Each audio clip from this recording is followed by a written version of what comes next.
ambalmau be no bena afrikalo tlemugani fla be ala masadunya ingoni sungalo kletan dafara sungalo dunye tansigi sabade tansigi folo amena tlawlabi o tansigi flanai o ye ala ka yafa de ambe dali masadeli aka yafa anga jurmu bela jelema sungalo kletan don kibaru abina damne ni mogodo ka fatuli ninja ingoni ale fana ya kololo soro kabili libi cira fransi fe cɛkɔrɔba tun siranna fɛn min ɲɛ ni cɛkɔrɔba in fatura bi o ye libi cili de jamana fɔlɔ min be n'o y'a kɔlɔlɔ sɔrɔ o ye an faso mali ye fransi maraba jugu fɛ kɛrɛnkɛrɛnyana min ye Nicolas Sarkozy ni tubabuya tɛ n'a tɛ k'a fɔ ko a bɔra jamana kɔnɔ jamana min se b'a ye Laurent Gbagbo minɛna ka taa kiri diɲɛ kiribulon na n'o ye tribunal pénal international ye fɛn na fɛn min tuma dɔ la o ye jamana kelen kungo de ye nka libi cili min kɛra mali fɔlɔ de y'a kɔlɔlɔ sɔrɔ nin don in nin cɛkɔrɔba in kasira kosɛbɛ cɛkɔrɔba in kɔni fatura bi libi cikun tun ye fɛn min ye cɛkɔrɔba tun ye damakasi kɛ basi la ne b'a dɔn k'a fɔ e ye mɔgɔ ye i ka jigiɲɔw i ka kokɔrɔw i b'u mara kosɛbɛ cɛkɔrɔba tun ye jigilatigɛ kuma minnu fɔ Fransi marabajugu ka wale cɛjugu in na n'o tun ye Nicolas Sarkozy ye wa hali bi a maa dɔw bɛ fanga na minnu ye libi ci kɔni o libi cili kɔlɔlɔ a tun ye mali de sɔrɔ bisimila basi la cɛkɔrɔba ka kasikan a kɔlɔlɔ a bɔra dɔrɔn kunna koyi a sera fo Tchad o jamana ɲɛmɔgɔ Idriss Déby Itno ale fagara fagacogo cɛjugu la tuma min na a taara a ka jamana daminɛna mɔgɔw fɛ mɔgɔ minnu bɔra libi jamana kan cɛkɔrɔba ye kasikan min kɛ a don n'a kɛra sabu ye maliden caman bɔra an b'a jɔna hali n'a fɔlen man di mɔgɔ dɔw ye kɛrɛnkɛrɛnnenya min ye jamana marabaaw ye kunungo fo ka se bi ma a jagɛlɛya de t'u la sa wa a kɔnɔnjɛya n'a a ladirilenya de t'u la sa wa Faransi kojuguba kɛ libi cili la kɔni cɛkɔrɔba in ka kumakan bisimila. Assalamu alaikum. Allahumma salli ala Muhammad wa ala ali Muhammad wa sallim. Islamu ma'o mani ko la ilaha illallah Muhammadur Rasulullah. Ya kalma ko nin boy daranga Allahu ta'ala bi dusukun lajel. Fa min dalam be islamu ka bi amma dogo islamu shira. Ni ya ala be mo do jahannama na fisringale ala bo do jahannama. Yahudiya ni nansara ye fisiringale de Saragosi ala jugudo kira jugudo silamaw jugudo ni yi kansiri ni dugumena do ni ga bloki koro abe munu ni kansiri lendo wadi bloki ba de bi kana na ko pagi ba bo ka flawa Saragosi ye dugumena de bayali ka finina itado na ko pagi be bloki mbo ka fili ala jugudo kira jugudo silamaw jugudo sanfora jugudo dugukolo jugudo bawo maama be silamaw kontrola ala jugudo ala ka danga bi kala natullah ala ta barka dura abada anta yafuma fana ala ta barka dura ala anta yafuma mama ko la ilaha illallah muhammadur rasulullah ashita yafuma mo be balo fana kada fiye ngani ya nyuma min ta ka siama mo be balo la hali ni je silame ashita yafuma olu tese ka ni nyoko nganyo olu ku ya coloniser angulila ka kele ku ye ku bojo nyana ute miro rada farafin nama min jeli bona ute ka miro rada olu mase ka ande me munum bande me ube do olu jugu yara ko olu ka na polo boshura ka dulo so daire no ye sungurumba ko ta donke ka ala tena makonda make fo de ka duye adrogu uta ka dulowmi ka yobe ke bariye uguba kadafika jamana de ko ta jena jamana de on fana ku te jona amba nyini kadafi ka dimison fe mama ko ye la ilaha illallah muhammadur rasulullah nu bebe sakaba ite sabi ka sashini u kanu kamajigi nansara uye abada u kanu kanjigi nu sara u bar janna kono nansara nu fana be saku soroi ala ba nyene bo nga ala ka bonaji ku ka umasiki ni minye anya nabi la nu haka keso ya ala feo ala yu halaki chugami anya luti halaki ka jamana halaki chugoyaye anya furauna halaki chugoyaye namururu bunu kanana anya halaki to ngwala soso dama de kiama wa nunu sarabe ala de bolo ala kanu magonye gie kono ala ku halaki ala ku tachi anta ya fuma abada ala kana ya fuma abada ala ka doni dawku tese doni ngoro asebe ala wahidu ikelendo asebe de anda kabla dungolenga yanda ni kamiye ko manda foi kama makala tul jinni wal insa illa liyabudun yahudiyan nasara ko fu ko ambo de ka ni mo mi gibe hera ke salama yo gibe salama ya korta e yu juguye otmo be ko be ke ube ga jamana halaki nga utese kada fi ga jamana be ala bolo wahidu abe kelembolo jabaru abe kelembolo latifu abe kelembolo kabiru abe ala bolo ala ida jonun de be ki wele de setawnya de bali tawnya ala ikande meni kam masa financier ala ikande meni kam masa baya ala ikande meni ka ne yahudiyan nan sarau ubaga muguta angama da ala kere ala nyela da ante ya fuma abada kere ala je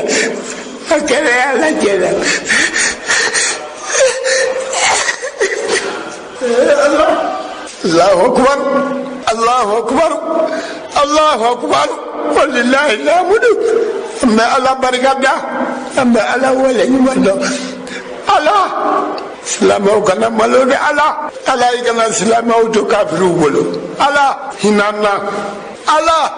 أنكرتا أي الله نيجون أنكرتا بعد الله أنكرتا اللهم صل على محمد وعلى آل محمد كما صليت على إبراهيم وعلى آل إبراهيم وبارك على محمد وعلى آل محمد كما باركت على إبراهيم وعلى آل إبراهيم في العالمين إنك حميد مجيد ربنا آتنا في الدنيا حسنة وفي الآخرة حسنة وقنا عذاب النار ربنا لا تزغ قلوبنا بعد إذ هديتنا وهب لنا من لدنك رحمة إنك أنت الوهاب ربنا وادخل الجنة مع الأبرار يا عزيز يا غفار يا رب العالمين سبحان ربك رب العزة عما يصفون والصلاة والسلام على جميع المرسلين والحمد لله.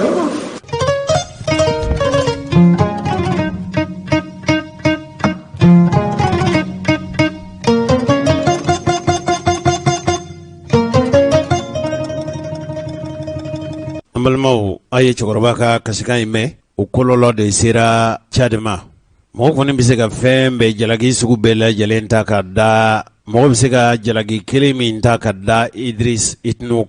Idris Debi Itno nale tunye chad jamana nyamoy ode ayi choku fangana franceja wa kelende ula koy farafina Polbia Cameroon oye sambi sabani duru ke fangana alaka hine Felix Ufed Bognina Côte d'Ivoire oye sambi saba ani saba ke fangana Mobutu Sese Sekou Zaire sambi saba ni fla Robert Mugabe Zimbabwe sambi saba Blaise Compaoré otora fangana samgane wolon fla Minye Idris Debi Itno ye ale sigira Chad fanga nyemoyala ni fanga parunde ina fo min ɲɔgɔnna kɛra anw fɛ furancɛ fanga ɲɛmɔgɔw fɛ sanba 1990 a ye a jɛɲɔgɔn kɔrɔ n'o ye Hissène Habré ye o Hissène Habré o bɛ kaso la a si bɛɛ lajɛlen kɛ kaso la kabili san 2000 ni san 7 Sénégal u y'a kiri a bɛ kaso la ye ko a ye dansago wale kɛ kojugu a bɛ fɔ min ma crime contre l'humanité i n'a fɔ ka dan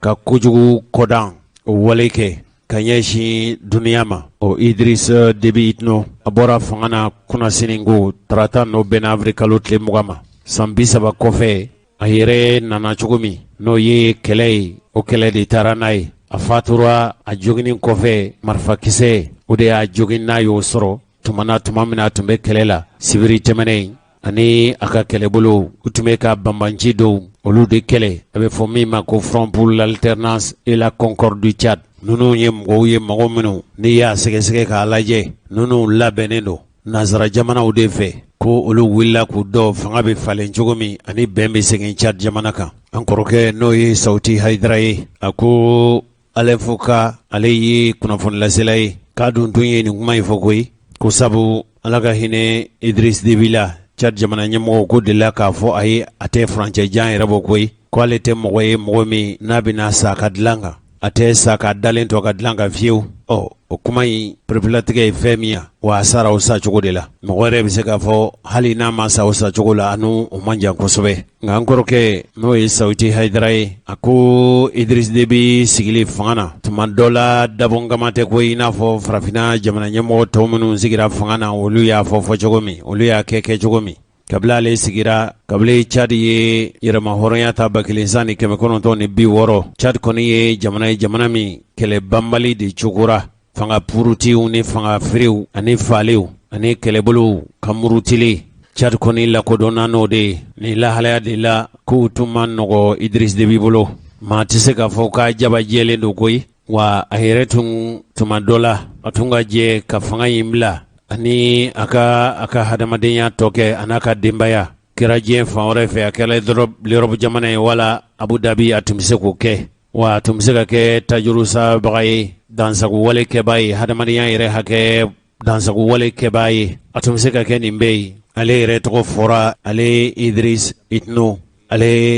Deby Itno a tɔgɔ fɔra kosɛbɛ Hissène Habré tuma min na o minɛna ka don kaso la ka sɔrɔ a n'o tun ye jɛɲɔgɔn ye koyi a ye sɔrɔlasi don koyi sɔrɔlasi yɛrɛ don ka daminɛ 1982 ka se 1999 ale tun ni Hissène Habré tun ye kulu kelen mɔgɔ ye a yɛrɛ tun ye u ka kɛlɛmasa dɔ ye a jigilatigɛ fagali min kɛra nin cogo in na tuma min na mɔgɔ dɔw tun murutilen don Chad jamana kan olu tun bɛ k'a ka fanga kɛlɛli min kɛ sabu ninnu tun bɛ ka marifa ta k'u kunda Jamena kan Idris Deby Itno ka fagali a bɛ se ka kɔlɔlɔ se anw faso Mali ma kosɛbɛ sabu ni Chad coronna i n'a fɔ Mali tun coronna coron cogo min a bɛ se ka na ni gɛlɛyaba ye Mali yɛrɛ dɔrɔn tɛ koyi farafinna tilebiyanfan jamana minnu bɛ yen ka daminɛ Mauritanie ka se Mali Burkina Faso ni Niger ninnu bɛɛ lajɛlen bɛ se ka nin gɛlɛya ninnu sɔrɔ kɛrɛnkɛrɛnyana min ye Mali ye sabu ninnu ka kɛlɛcɛw caman bɛ an fa dugukolo kan wa papalikɛla ninnu i n'a fɔ cɛkɔrɔba in y'a jira cogo min Nicolas Sarkozy a ye Libi ci u ye Kadhafi fa u ye mun fɔ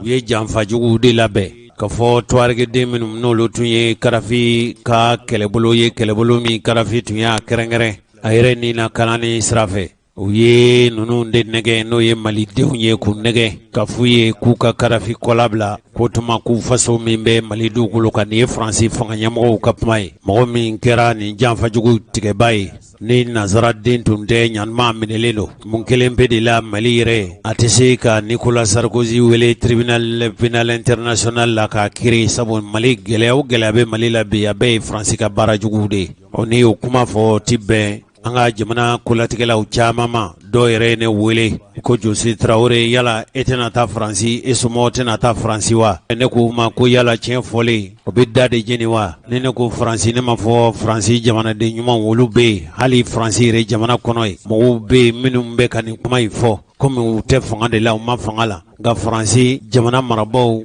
Mali de tun ko b'u ye bila ko tɛ koyi kabini Modibo Keyita don min a ye Faransi sɔrɔlasiw gɛn ka bɔ an fa dugukolo kan Faransi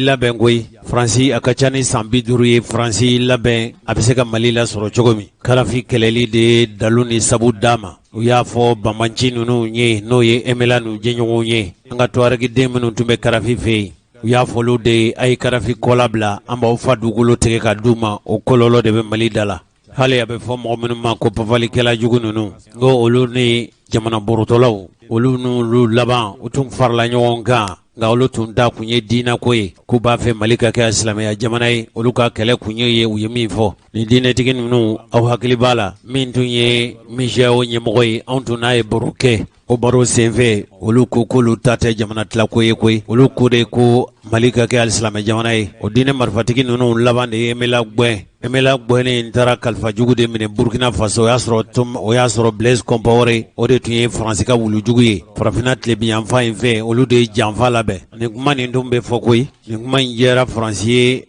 a n'a fɔ nin kuma in ma diya Faransi ye a n'a fɔ nin kuma in diyara Faransi fɛmɔgɔw ye a n'a fɔ nin kuma in ma diya Faransi fɛmɔgɔw ye a n'a fɔ hali n'a y'a sɔrɔ ko Faransi ka sɔrɔlasiw bɛ yan o tɛ ka tasuma don wali jamana kan ka boli k'i yɛrɛ kɛ tasuma faala ye wa ka ji dunni ka fɔ i b'u tasuma fa yani i k'a fɔ i bɛ tasuma fa o mun ye tasuma don jamana kɔnɔna na hali an yɛrɛw ka jamana ɲɛmɔgɔw tuma dɔ la tun bɛ siran ni nin kuma ye nka Idriss Déby lajɛ dɔ tun kɛra Burkina Faso jamana ɲɛmɔgɔw anw yɛrɛw ka jamana ɲɛmɔgɔ min tun bɛ jamana ɲɛmɔgɔya la waati o ye Ibrahim Boubacar Keïta ye o ye kuma ta ka ɲɛfɔli kɛ nka Idriss Déby ye kuma ta o kɔfɛ a y'a jira k'a fɔ Faransi ka nin baara jugu de Libi cili de nana ni nin gɛlɛya ye an ka yɛrɛ lamɛn bani a ye nin kuma nin fɔ bila ko tɛ an ka Idriss Déby itno an k'ale lamɛn. En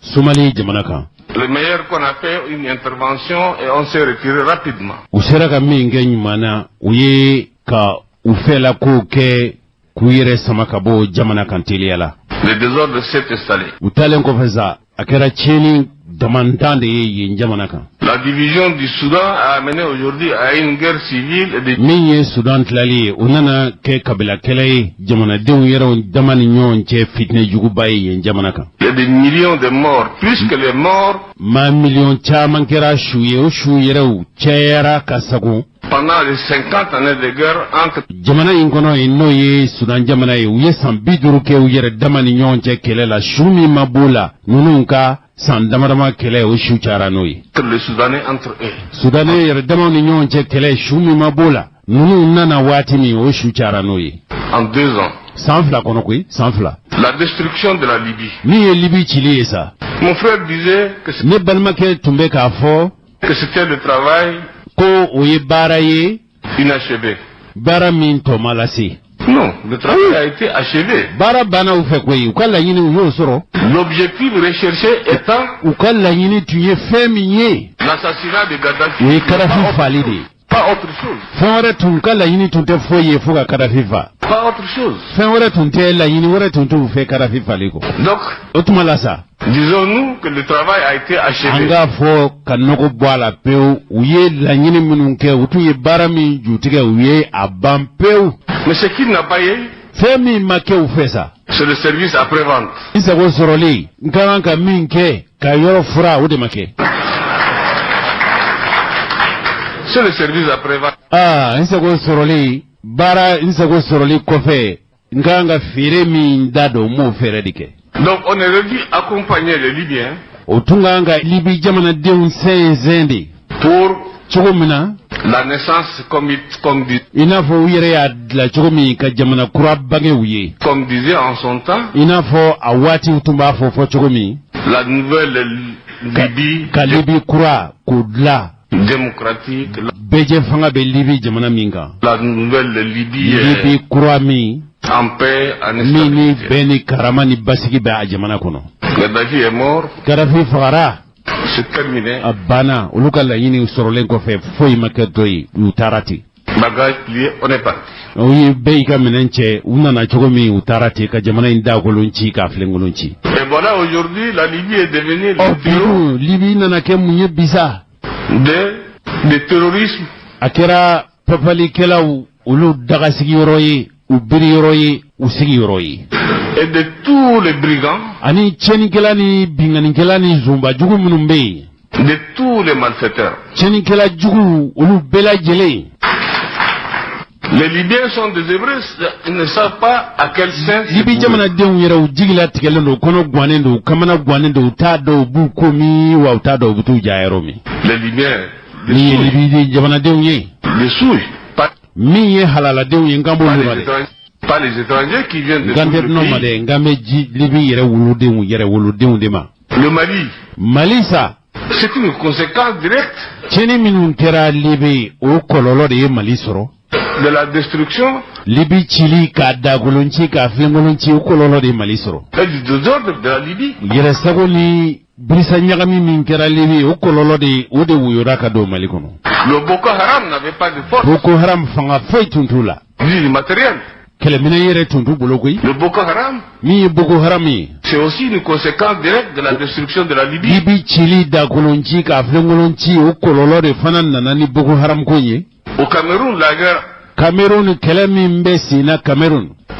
Boko Haram au Cameroun, Boko Haram Cameroun c'est aussi o fana ye o te fen wara koy les conséquences directes de la destruction kololo mi sur la Libye da kolonci la ka flengolonci kololo de fanasi les armes qui circulent dans l'Afrique au sud du Sahara. kelemino be no ye keleminen jugu ye no wuyo lendo be farafinat libyan fan jamana bela jelena cerna jamana kono bi jusqu'au rivage fuka tase yoro la dakuna je dirais de l'Équateur. fuka tase farafina yere ayiri tu jamana ukan Ces armes-là vont aller encore plus loin. wa nin kelemina nunu te dauna koy uta yoro janga temeni yoro beka Vous savez très bien, et tout le monde aw sait, ba do wa bela jelemba kalama koy que la Libye mi ye libye fait partie des pays ale tiye jamana munu les plus armés ni o ya soro kelemina minu tume libi jamana bolo en Afrique et je dirais même au monde. farafina yere jamana ka dogo wala jamana yere te yere bise ka fo je jamana ka dogo min ka kelemina tume libi tabo Au temps de Gaddafi. Kadhafi ka wati la koni Toutes ces armes aujourd'hui o se kelemina jugu nunu bela jele trouvent dans la nature. olu koni ube palon na jamana konoti Mon frère Ibrahim, ne balmake Ibrahim Bogar Keita je ne dirais pas Ibeka encore, nta fa ibeka tukuni ngoy me disait tantôt ale ya foye 600 que la solution ko fere mi meni kola est entre des Africains. ko ye farafin yere ka wuli ku do u yere yi Monsieur le Président, mon frère, mba fi balmake jamana nyemo ibeka la solution n'est pas entre nos mains. ase an se tala koy afere te an bolo addalu tambolo ase tambolo La solution c'est entre les mains afere de be l'OTAN mogo bolo mi otan jamana uye qui a créé le désordre. minu nya akobela jelenche kanani nyagami mbaye tan N'a qu'à aller ramener le olu désordre. munu ya nyagami de olu munu ya chere ukata sugulunganye L'ordre. ukana uye cheni minke ukako udla chugula C'est simple. uko ni kan ko drondo Mais il faut pas rigoler. akana yele ni te yele ko yewu C'est notre vie. an ka hadamadiya nga balo sirle nunu de la C'est l'Afrique qui est en danger. farafina de be gunina farafina de be kono gwana farafina de mago salilo C'est l'Afrique qui est en danger. farafina de be geleya la farafina be geleya juguba de la Les Nations Unies qui ont donné de quitus. je jamana yɛrɛma horani wo amunu ye sira do nunu ngoro amu ye yamariya do ma amunu bila ukani bara ninke Sont responsables. aw no bala koy aw no bala Donc, ola aucune armée africaine ka fɔ ko farafina kɛlɛbolo bɛ farafina dugukolo kan kɛlɛbolo si tɛ farafina soldat si tɛ farafina jamana si ka kɛlɛbolo tɛ farafina ne peut aller détruire en Libye minnu bɛ se ka taa tiɲɛni kɛ libi le terrorisme. papalikɛla jugu minnu bɛ libi minnu bɛ se ka t'u ka daga ci o maa si tɛ yen. Je ne dis pas le peuple libyen. n m'a fɔ n ko libi jamanadenw tɛ se dɛ n m'o fɔ dɛ. Les populations libyennes, quel que soit min ye leur libi jamanadenw ye a mana kɛ kabila o sugu ye kuntilenna o kuntilenna mana k'u fɛ quelle que soit leur idéologie, u ka hakilina o hakilina mana sɔrɔ u fɛ peuvent dialoguer olu bɛ se ka sigi ka fɔ kɛ ka kuma ka bɛnko la et trouver une solution. ka fɛɛrɛ ɲini u ka fasoko la. Mais là où le bas blesse, nga a ko gɛlɛya yɔrɔ ni a jigilatigɛ bɛ yɔrɔ jumɛn comment peut-on négocier, yala maa bɛ se ka sigi ka kuma fɔ ɲɔgɔnya sigi ka fɔ ka bɛn ɲini wa dialoguer ka kuma ɲɔgɔnya sigi ka bɛn ka kuma kelen sigi wa avec les intégristes, maa minnu ye dansago ni damatɛmɛ ni tɔɲɔnikɛla jugu ye avec les fondamentalistes? ani minnu bɛ yen n'o ye karo gɛlɛn tigilamɔgɔw ye n'u y'a minɛ u t'a bila C'est impossible. o tɛ se ka kɛ fiyewu o tɛ se ka kɛ Et ce sont ceux-là aujourd'hui, olu de dun bɛ yen bi ceux-là qui font le jeu en Libye. olu de sago olu de kɛ bɛ ka libi kɛ u sago ye olu b'u dɛgɛrɛ u b'u ba ka gwanforo de la libi bi Donc il n'y a que l'OTAN o tuma minnu n'olu de ye kadafi fa n'o ye OTAN mɔgɔw jamanaw ye qui a les moyens nécessaires, fɛɛrɛ ni se bɛ olu dɔrɔn de ye comme ils l'ont fait i n'a fɔ u y'a kɛ cogo min pour faire partir Gaddafi, ka pour kadafi assassiner jagoya Gaddafi, k'a faga aller assassiner aussi ka taa kadafi fa les terroristes là-bas. u ye kadafi fali min kɛ u ka taa papalikɛlaw fana faga u faga cogo la On tue un serpent par la tête, n'i bɛ sa faga i b'a tigɛ a kunkolo la de mais pas par la queue. n'i b'a fɛ ka sa ka ko ban i kana fɔ i y'a ku tigɛ dɛ C'est ça. Donc, ayi sa ku tigɛli tɛ sa fagali n'i b'a fɛ ka sa faga i b'a kunkolo de tigɛ o tuma sa si on veut résoudre le problème du Sahel, n'u b'a fɛ anw minnu ye farafin jamanaw ye cɛncɛn fo ka kɛn bɛ k'an ka jamana minnu labɔ n'o ye sali jamanaw ye n'u b'a fɛ k'an kungo dilan si on veut résoudre les problèmes en Afrique ailleurs aussi, n'u du b'a fɛ Sahara, ka gɛlɛya wuli ka bɔ farafinna hali diɲɛ fan wɛrɛ fɛ il faut s'occuper de la Libye. Otuma aita Libye ko nyana bo folo na ye fere soro Libye ka Libye ko ka Libye gelea ban tuma na ona se ka nyesoro. Il faut tuer. Otuma e falike. N'est-ce pas comment on appelle le terroriste qui sont... Terroriste munumbe pabalike la jugu munumbe aitu fa Libye ke aitu fa. Nous pourrons les accompagner. Nous on va. Na on koni mbese ka farao kan ka usenze abarala. Il n'y a pas de solution. Fere fla fote foni ndi afere nyumai. Ça c'est un problème. Niye gelea de niye kungo de. Je crois que auquel on chitese. Vous ne pouvez pas chercher. Ka fo kuka nyini ninke on. Le midi à 14h. Katle guana fu falaki. Ka kunche falaki. Nini Idriss Déby ka kumai. Afora nazara kanade. Anya bayelma ke bamanangai. Ne mami ni kumai me. Ina do ka fo. Farafin jamana nyemogo be. Ina fo Idriss Déby. Gwanza ma ke swasi ngana babulo. Ale tate musalaga ifiyo. Ale. Mogo min do sahelian do mogo minnu lamɔna cɛncɛn na cɛncɛn fuga la i b'a dɔn u ka baloko ka gɛlɛn wa sɔrɔlasi do dɛ sɔrɔlasi de do awɔ Idriss Déby sɔrɔlasi de do a bɔra sɔrɔsiya de la ka don politiki la olu b'a dɔn min bɛ yen o jamana in kɔnɔ yan min bɛ Mali kɔnɔ olu b'a dɔn cɔ aw y'a ka kuma mɛn o. an balimaw nin cɛ min n'o ye Idriss Déby Itno ye nin kɔni tun ye kɛlɛmasa de ye wa a tora o kɛlɛmasaya de la fo a nana faga kɛlɛda la o dantigɛli kɛra u ka jamana sɔrɔlasi kulu dɔw fɛ Idriss Déby a tun jogina kɛlɛda la de a tora kɛlɛmasaya in na fo saya nana sɔrɔ kɛlɛda la jogini min kɛra a fatura k'a sɔrɔ Idriss Déby tun sigira fanga na kura ye tuguni sugandeli minnu n'o y'u ka jamana kuntigisigi kura min kɛra u tun y'a sugandi k'a ta tuguni nin tile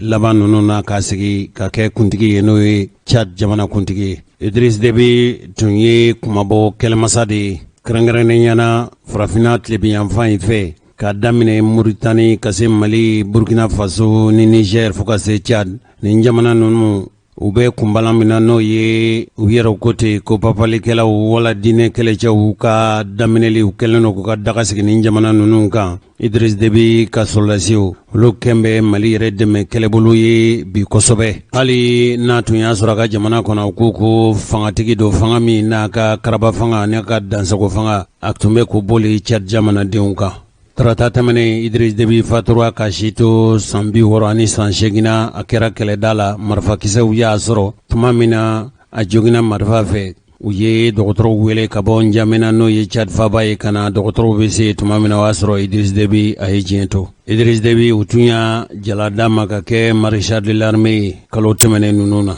mɔgɔ minnu tun bɛ yen n'olu murutira a ka fanga ma olu fana ye mɔgɔ minnu ko k'u bɛ fara ɲɔgɔn kan ka na ni basigi ani lafiya ye Tchad jamana kan o tun ye kɛlɛbolo ye minnu bɔra Libi Idriss Déby a ka jamana yɔrɔ min bɛ yen n'a bɛ f'o ma ko Kanɛma a tun taara yen ka taa binganikɛla minnu n'olu b'a fɛ k'a ka fanga in baro a tun taara o kunbɛn kabila o yɔrɔ la kɔsan yɛrɛ la sugandili minnu kɛ wala dun dɛmɛ fanga o ɲɛmɔgɔ bolo min sigira a bɛɛ ye sɔrɔsiw ye olu ye dantigɛli kɛ sisan k'a jira k'a fɔ min ye président Idriss Déby Itno ye vient de donner son dernier souffle en défendant l'intégrité territoriale sur le champ de bataille. a ye ani nakili laban ko a y'o di kɛlɛda la ka nin di jamana in dugukolo n'o ye Tchad dugukolo tangani ye c'est avec une profonde amertume que an dusu kasilenw anw de bɛna ɲɛfɔli kɛ nous annonçons au peuple tchadien k'a fɔ Tchad jamanadenw ye k'u ladɔnniya le décès ce mardi 20 avril bi sɔgɔmada in na avril kalo tile 20 2021 san 2000 ni san 21 du maréchal du Tchad n'o ye Tchad maréchal Idriss Déby Itno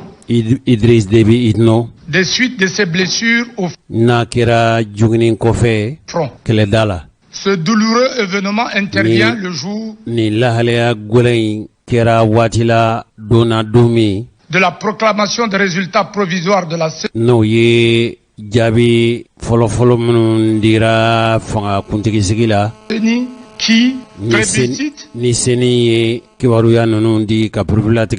le maréchal du Tchad à la magistrature suprême, n'o kɛra don ye don min Idriss Déby Itno u ye jamanadenw y'a sugandi ka jamana kuntigiya ka jamana in ka mara latigɛ k'o di Idriss Déby ma. Au premier tour de l'élection présidentielle. O kɛra fanga in yɛrɛ n'o ye jamana kuntigi sigi tako fɔlɔ min n'o kɛra. Idriss Déby a tun ɲininkali kɛra a ko yala u y'a ye jamana jumɛn kan jamana kuntigi jamana ɲɛmɔgɔba yɛrɛ ka marifa ta ka taa jamana kumabɔ. Aw hakili la k'a fɔ ne bɛ marifa ta ka taa kɛlɛ kɛ ko ne ye cɛfarin de ye wa ko ne ye kɛlɛmasa de ye wa aw miiri la k'a fɔ ne bɛ marifa ta ka taa kɛlɛ kɛ ko n ye cɛ de ye wa k'a fɔ ko ne yɛrɛ ye maa min ni n cɛsirilen don aw hakili la k'a fɔ ko o de don wa ayi dɛ ne bɛ jamana in fɛ jamana in ka di ne ye ne faso in ka di n ye o de y'a to n bɛ marifa ta ka taa n faso kumabɔ. A ko jamana kumabɔlen hali ni ne bɛ bɔ o la ne bɛ taa n faso kumabɔ nin tun ye Idriss Déby ka kuma de. Idriss Déby a ye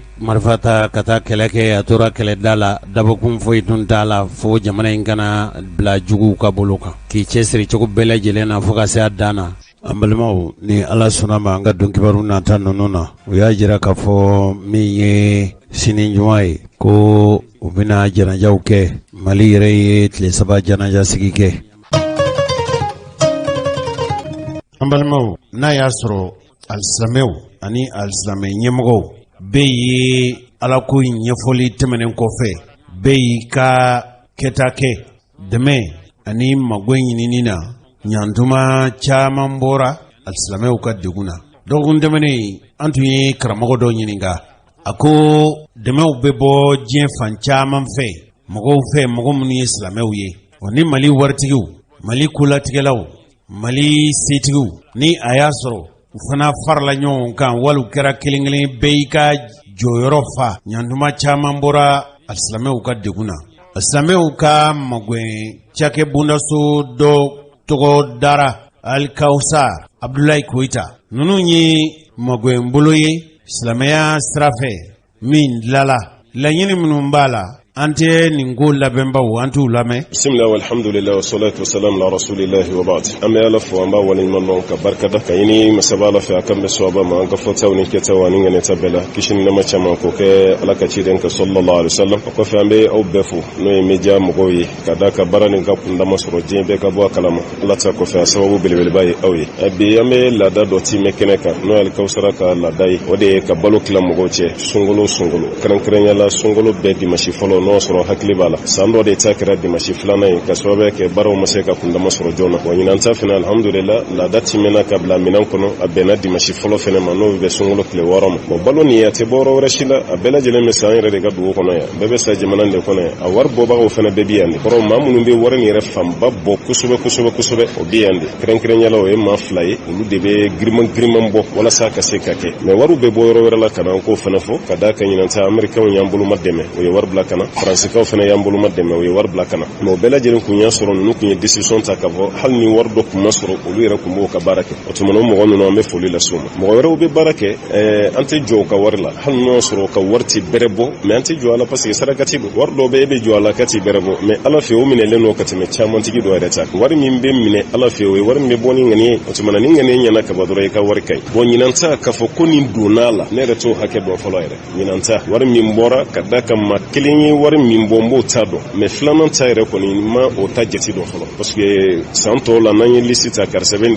nin de an bɛ se ka jate bɛɛ fara ɲɔgɔn kan mais mɔgɔ kelen ye mun bɔ n b'o dɔn mais filanan nin ye mun bɔ n t'o dɔn k'o fara kɔfɛta ninnu kan ka fara ɲɔgɔn kan mais a kɔni kɛra cogo cogo a tɛ dɛsɛ 10,000,000 dugumala la voilà n bɔra mun kalama a kɛra cogo cogo a tɛ dɛsɛ 10,000,000 na ka da kan nin tilali kɔfɛ tilali wɛrɛ fana bɛ yen nin tilali min filɛ ka kɛ tilali wɛrɛ fana bɛ yen o tilali bɛna kɛ an balima wɛrɛ ye minnu fana bɛ yen k'a fɔ olu ta ye bana de bana de y'u dɛsɛ kosɛbɛ bon ni bana bɛ maa la ka furakɛli kɛ fo ka t'i bolo ban o kɔrɔ ye fantan de o fana tilali bɛ kɛ peut-être tile 2 bi kɔfɛ walima tile 3 bi fana kɔfɛ insha Allah taala wari bɛ bɔ yan de wari hakɛ min fana bɔra an tɛ se ka jate jɔn di a la mais an kɔni b'a jigin 10,000,000 duguma kɔni mara la n'a bɛ bɔ o kɔnɔna la kɛra cogo cogo a tɛ jigin o kɔnɔna la kosɛbɛ o tuma na nin de kɔni ye jate an bɛ se ka mun di bon mun kɔni bɛ di bon bi ta kɔni sisan o ye mɔgɔ 250 ye bi ta kɔfɛ mɔgɔ 50 wɛrɛ fana bɛ yen o fana ta kan ka di 50 wɛrɛ fana kɔfɛ kɔfɛ mɔgɔ 30 dɔ o fana talen wa kelema komi ni fɛn ni fara ɲɔgɔn kan fɛn fɛn maa 400 ani dɔɔni a bɛ taga parce que nin de belebele ye mais fila wɛrɛ bɛ fo 3 o jama kundama tɛ nin bɔ mais ni y'a bɛɛ fara ɲɔgɔn kan fɛn fɛn maa 400 a bɛ sɔn ka taga o la ɲina ni Alahu Taala sɔnna bon fɛn sugu mun kɔni don i n'a fɔ ɲɛ b'a la sukaro b'a la malo b'a la tulu b'a la macaroni b'a la o tuma olu de bɛ fara ɲɔgɔn kan k'a tɔgɔ da ko suntigɛ mais a bɛ fɛn wɛrɛ ɲɛ mun tɛ suntigɛ ka d'a kan sun bɛ tigɛ a la suguru bɛ don a la surafanaw bɛ don a la e yɛrɛ b'a di maa dɔ ma o fana bɛ tila ka maa wɛrɛ fana dɛmɛ e b'a di dɔ ma o fana bɛ tila ka dɔ wɛrɛ dɛmɛ o de kama an ye fɛn nin kɔnɔna bonya dɔɔni ka kɛ morceau ninnu ye an t'o kɛ an b'a kɔnɔna kulɔ dɔɔni o kɔrɔ ni ka denbaya yɛrɛ alhamdulillah aw yɛrɛ bɛ se ka nafa sɔrɔ aw ka nafa yɛrɛ kɔfɛ aw fana bɛ se ka maa wɛrɛ fana gunna ye o tuma an ta dabɔlen don o de kama o tuma nin de hakɛ b'an bolo Ala ta kɔfɛ i b'a dɔn réseaux sociaux kɛra komi muruda fila de quoi n'i y'a tigɛ ka taa yɔrɔ dɔ la a b'i nafa n'i y'a tigɛ ka taa yɔrɔ dɔ la a b'i tɔɔrɔ o tuma an kɔni bɛ mun fɔ mɔgɔw ye alikawusara daminɛra ni mun ye toujours a b'o de kan o tɛ dɔwɛrɛ si ye ni wajulu tɛ o tɛ dɔwɛrɛ si ye ni question réponse tɛ o tɛ dɔwɛrɛ si ye tafsiri minnu ni fɛn minnu bɛ kɛ olu bɛ bila sanfɛ cogo min bon minnu b'u ta bila fɛn wɛrɛ fɛ yɔrɔ wɛrɛ kɔnɔ o ye ko wɛrɛ ye an kɔni bɛ dugawu k'u ye parce que ka adamaden ka ɲɛnama ye waati kunkurunin de alakira ko ten sallallahu alaihi wasallam a ko ni'matani maghbunun fihima kathirun minan nas as-sihhatu wal faragh ko nɛɛma belebele fila bɛ yen maa caman perdilen don a la i ka kɛnɛya ani i ka temps libre i ka occasion e k'i ban k'i ka temps libre ko profiter ka ala ko k'o kɔnɔ k'i perdi la o de kama an y'an profiter ni fɛn min bɛ yen n'o kɛra diɲɛ yɛrɛ kɛlɛkɛminɛn bi yen n'o ye réseaux sociaux ye an bɛ se k'a tɔnɔbɔ cogo min a tɔnɔbɔ cogo dɔ filɛ nin parce que an bɛ wajulu min kɛ an bɛ question reposer min kɛ o de kɛra sababu ye ka jama fara ɲɔgɔn kan an ye diɲɛ jamana minnu fɔ bi a bɛɛ ka ɲɔgɔn sɔrɔ a bɛɛ sababuya ye ni Facebook nin de y'a ye maana ni WhatsApp de yan'a ka bila Facebook sanfɛla la o tuma an bɛ kangari mun da denmisɛnninw o ka sabali wagati ka surun i ka ni profiter ni ala ko ye o ka fisa i ka bila diɲɛ ko kɔnɔ bon tɔn wɛrɛ min fana bɛ yen n'o fana ye ayiwa ni silamɛ groupe dɔ ye an bɛ dugawu k'u ye kosɛbɛ bɛɛ lajɛlen n'i ka tɔn programme don bɛɛ n'i ka tɔn baara cogo don mais ni nin yera fana na alhamdulillah o bɛ kɛ hɛrɛ belebeleba ye parce que a bɛ idée dɔ de di mɔgɔw ma k'a ye k'a fɔ ko ja an yɛrɛ bɛ se ka ɲɔgɔn dɛmɛ ka sɔrɔ an m'an bolo ja kɔfɛ mɔgɔ ye parce que an ka dɛmɛ fanba bɛɛ tun bɛ bɔ kɔfɛ de mais ni ninnu tora ka ye an bɛ dusu de don ɲɔgɔn kɔnɔ wa fi dhalika falyatanafasil mutanafisun an bɛ ɲɔgɔn danni nin de ye ala ko sira fɛ diɲɛ ko sira tɛ tɔgɔɲini sira tɛ hali an ka kuma la sisan mɔgɔ min ye nin wari baw bɔ dɔw bɛ yen o ye 5 di a kelen bon filanan ta yɛrɛ ka ca n'o ye mais a si tɛ fɛ o ka ye yɛrɛ o si tɛ fɛ o tɔgɔ yɛrɛ fana ka fɔ bon bɛɛ b'a dɔn o daminɛ n'o cɛmancɛ n'o laban o bɛɛ lajɛlen ye ala ko de o tuma na fɛnw ka don ala ko la k'a lase ala mɔgɔw ma a bɛna di fantan minnu ma yɛrɛ an t'u dɔw dɔn yɛrɛ dɔw tɔgɔ sɛbɛnnen don u dɔɔnin tɛ yɛrɛ mais dɛsɛbaatɔw don fantanw don n'a ka kan ni ta ye ala ko ye a da tigi ma ala de b'i sara maaw t'i sara o de b'an bila nin baara la kumakan laban bɛ yen o ye k'aw yɛrɛ fo aw ka timinandiya la n'aw ka jija la ka ɲini masaba ala fɛ insha allahu taala aw natɔ fɛn min m'aw sɔrɔ a tɔtɔw ɲɔgɔn na kan'aw sɔrɔ baara nin ka k'aw bɛɛ bolo arijinɛ sara ye k'a kundama se an bɛɛ ma alhamdulillah hɛrɛ la ani hinɛ na ni hinɛna mɔgɔw la dɔrɔn ala fana bɛ hinɛ na o tuma na mɔgɔw ka hinɛ ɲɔgɔn na kɛrɛnkɛrɛnyala nin kalo min hinɛ kalo ye nin kalo min ye bonya kalo ye an ka hinɛ ɲɔgɔn na n'o fana kɛra ala bɛ hinɛ an na ka bɛɛ fo ka bɛɛ waleɲuman dɔn ka bɛɛ lajɛlen sara ka arijinɛ ye ala k'o k'an ye wasalamu alaikum warahmatullahi wabarakatuh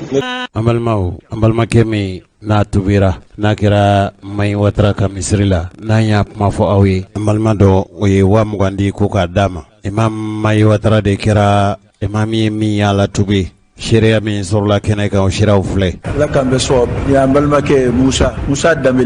Danbele alhamdulillah a nana kana fara an ka bi wulada in na ka bɛn sunkalo ma ala nisɔn ka di ka tubeba kunbɛn ala kanuba bɛɛ fana nisɔn ka di ka tubila kunbɛn alhamdulillah an nisɔn ka di an fari fununen don ni a farali ye an kan a ye min fɔ an bɛ segin o ka silamɛya tiɲɛ diinɛ don awa an bɛ silamɛya diinɛ de fana ka waati la Musa Isa alayhi salatu wassalam u ka waati tɛmɛna u ka cidenya kibaruya sera an ma cogo min na alakira yɛrɛ ka cidenya kibaruya sera an ma o cogo kelen na an n'u si ma ɲɔgɔn ye mana anw limaniyalen don ala ka ciden bɛɛ la alhamdulillah an limaniya bɛɛ k'a fɔ alakira de ye ciden laban ye sallallahu alaihi wasallam ala bɛ sɔrɔ n'ale de ka sira ye bi fo ka taa se alikiyama sanga seli ma mana ni ala ye maa min kan da ka bila o sira kan alakira nɔfɛ tugu sira kan sallallahu alaihi wasallam ala ye o tigi laja ala ye koba k'a tigi ye kuranɛ o de fɔ ala de bɛ maa kan da ka bila sira tilenni kan ni maa min y'a ja mana an balimakɛ min filɛ yen n'o ye Musa Danbele ala ye silamɛya nɔrɔ kɛru a dusukun na alhamdulillah a tubira a farala an kan tubi baaraw o kɛra o banna a y'a dabɔ k'a jira silamɛw la bi kɔfɛ an k'a dɔn k'a fɔ n'an ye nin ye yɔrɔ o yɔrɔ an silamɛɲɔ don an ka diinɛ maa don silamɛya bonya silamɛya tanga silamɛya karama an k'o d'a kan ani an ka hakili to a la ka ɲɔgɔn bilasira tubiden kura mago bɛ bilasirali la a taa ko i ɲɛ dɔn kosɛbɛ n'a don an ka ko la i t'a bɛɛ si dɔn mana an ka bilasira ani an ka kɛ ladigeli ɲuman ye a ye an kana kɛ sababu ye ka silamɛya nege bɔ a la an kana kɛ sababu ye ka a fari fa a ka donni na ka d'a kan adamadenw ka lahalayaw cayara bi o bɛɛ tɔgɔ jugu bɛ ta ka da silamɛya kunna ka sɔrɔ silamɛya an yamaru ni min ye a bɛɛ ye hɛrɛ kow de ye silamɛya b'an bila min na a bɛɛ ye jogo ɲumanw de ye silamɛya b'an su ka kɛ min kan a bɛɛ ye adamadenya ɲɛnaw de ye nka adamadenw yɛrɛ jogow silamɛya minnu ye silamɛya faamu an ɲɛ jugu kan walima an yɛrɛ ka jogo juguyaw sɛtanɛ sera an na ka jogo jugu minnu don an na ba caman o bɛ kɛ sababu ye ka tubiden caman fitinɛ an y'o fɔ a ye an bɛ segin o kan a k'a janto o yɔrɔw la n'a bɛ silamɛya dɔnniya min ɲini a k'o ɲɛɲini kalankɛlaw fɛ a ka gɛrɛ misiriw la awa n'a bɛ fili minnu ye kɛnɛma n'o y'a kamana gan a ka ɲininkali kɛ fasalu ahla dhikr in kuntum la ta'lamun ala minnu b'a la ka kɔrɔ a ka kan an k'an cɛsiri kala de fɛ an k'an cɛsiri ɲininkali fɛ bana an bɛ dugawu kɛ ala k'an n'a sabati ala k'an n'a sabati ala k'an n'a jidi limaniya la ala k'an n'a jidi ala ɲɛ sira in na ala k'an n'a kɛ silamɛ ɲuman ye an n'a jɛra ka nin tuubi wale in kɛ cogo min na ya rabbi ala k'an n'a fara ɲɔgɔn kan alijinɛ kɔnɔ ala k'an n'a sabati ala kana tuubi in kɔ k'a ma fitinɛ ye a ka tuubi kɔ hɛrɛ ala k'o caya ka kɔn tuubi ye ala kana lajarabi foyi d'a kunna min b'a segin kɔ ala k'an n'a sabati ala ka laban ɲuman d'an ma hada wa sallallahu ala nabiyyina wa sallam amin amin i ka bolo sunkalo bolo an na kɛra 50 kilo bɔrɔ kelen ani malo la ani ɲɔ na ani sukaro la ani nasɔngɔ i ka sunkalo la tɛmɛ n'a ye n y'a fɔ n balima dɔ ɲɛna ale de ye 20 di ko kana d'a ma ci ye jɔ ye ciden ye jɔ ye f'a ka lase de inshallah amin arabi amin ala k'an sabati ala k'an sabati so ɲuman kana ala ka laban ɲuman d'an ma alhamdulillah inshallah imam ka kuma mɛn n'i bɛ don diinɛ na a silamɛya la e bɛ don a la ala ko de la k'a fɔ k'i bɛ mɔgɔ ye wala lajarabi giriɲani kan wala ka don diinɛ na ni juguya nata ye ala ka ni kisi o ma ala ka ni kisi o ma inshallah assalamu alaikum